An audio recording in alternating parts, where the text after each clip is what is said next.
See, either we master the self, or the self masters us. We either master our emotions, or our emotions master us. On the spiritual journey, emotions are kind of seen as a hindrance, and therefore something you secretly, or maybe not so secretly, want to get rid of. And they're an obstacle that stands in the way of our freedom. And yet, all our lives, we've been guided by how we feel. And so you can't just get rid of how you feel. Despite the fact that on the spiritual journey we long for a kind of what we could call equanimity or depth or presence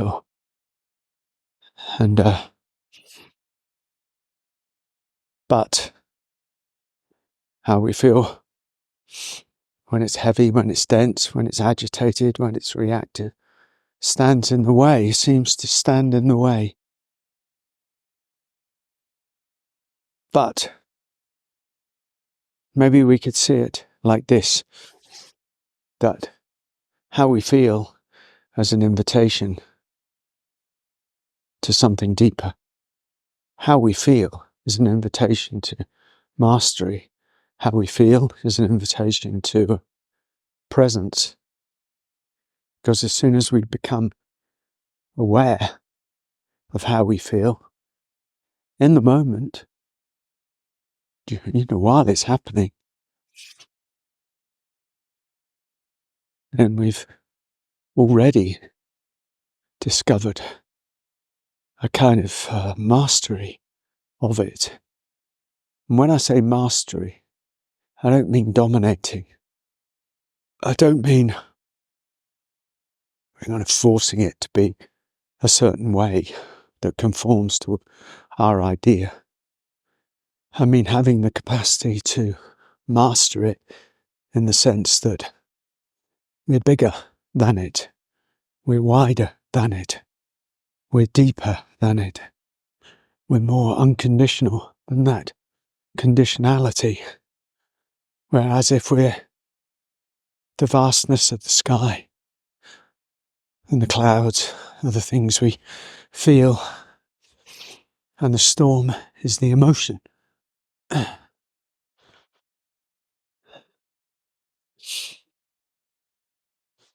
this is the invitation of how we feel to deepen and to widen.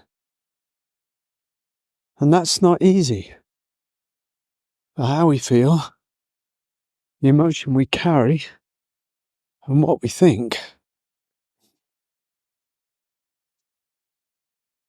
makes up pretty much all of us, pretty much the whole of us. We are what we feel, and what we feel is what we think. They're attached. So in some ways, what I'm saying is we have to find some space.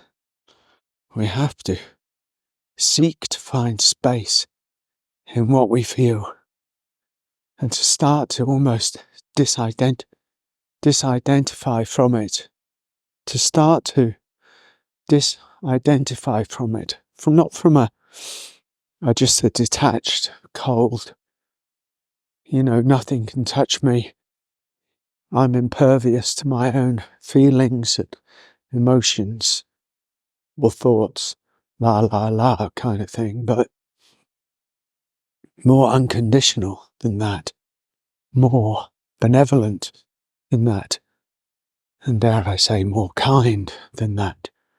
We have a great propensity for kindness. Everybody can be kind, enlightened or not enlightened, unconditional or not conditional. Everybody has the capacity to be kind. Whether we utilize that kindness or not is a matter of choice. I would say that kindness brings us into a sort of grace, into a kind of equanimity, into a kind of presence. Kindness is in many ways the key. And the invitation of what we feel, may bring us to a place in that disengaged, if you like, kind of equanimous state where we find ourselves in a place of being kind to how we feel. I don't mean indulging it. Kindness in the sense that we don't fight it. We don't fight what we feel. We don't fight who we are. We don't fight our thoughts, our emotions, our feelings, even when they're difficult, even when they're angry, even when they're wounded, even when they're hurt. Our capacity to not fight them and to not fight with ourselves. This is a beautiful thing. Of course, it's not easy because most of us carry residue from the past, unfinished stuff, unfinished burdens, grievances, wounds, hurts. All of this unfinished stuff that we carry, a lot of it from childhood. We're still carrying that around. And it's hot, and it's dense, and it's powerful and strong. And it's being carried around day by day, dormant or active, doesn't really matter. And it lives there in many ways, hoping that it's going to be welcomed home to our unconditionality. And that's why I say the invitation of what we feel is to go deeper than know what we carry. That's a powerful thing. Because in many ways, the past is seeking resolution in the present. The past is seeking resolution in you. Your past has found its way into the present moment in you because it didn't have the resolution then. All things want to come home. All things, all emotions, all energies. This seeming apparent stuckness is not really a stuckness because it's here. The invitation is profound. The invitation is for you, for us, to say, okay, I'm going to go with this. I'm not going to fight it anymore. I'm not going to fight with myself anymore. I'm going to accept the invitation to a kind of mastery because I'm sick of being dominated by the past. I'm sick of being dominated by the dark emotions I can't face. I'm sick of being tortured by anger, grief, regret, shame, sorrow, rage, all of it. And there's no point in hanging this in many ways on anybody else. Even though it's, caused in many ways by somebody else or parents or, whatever it was. It's still down to us. Because we're the ones who remain imprisoned by it. And I realised I was carrying around somebody else's burden, really my father's. I said, I don't want my life to be dictated to by past wounds in many ways that didn't really have anything to do with me. and I'm going to seek to let them go. And in that sense, I did take up the invitation. And a profound invitation it is, and I would encourage everybody to take up that profound invitation. We have to let go at some point. You're going to let go when you die anyway. Why not let go now?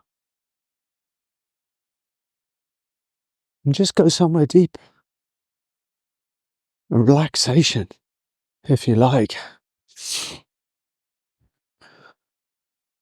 And everything by and by starts to dissolve into a deeper you, into a deeper holding, into a deeper unconditionality, and a deeper kind of equanimity, and the space appears. There's the space that we are, the true space that we are. Quite beautiful. Take up the invitation. If it's showing up in you, it's showing up for good reason. Not to torture you, not to berate you, not to punish you, but to say, can I be welcomed home into the unconditional love of your heart?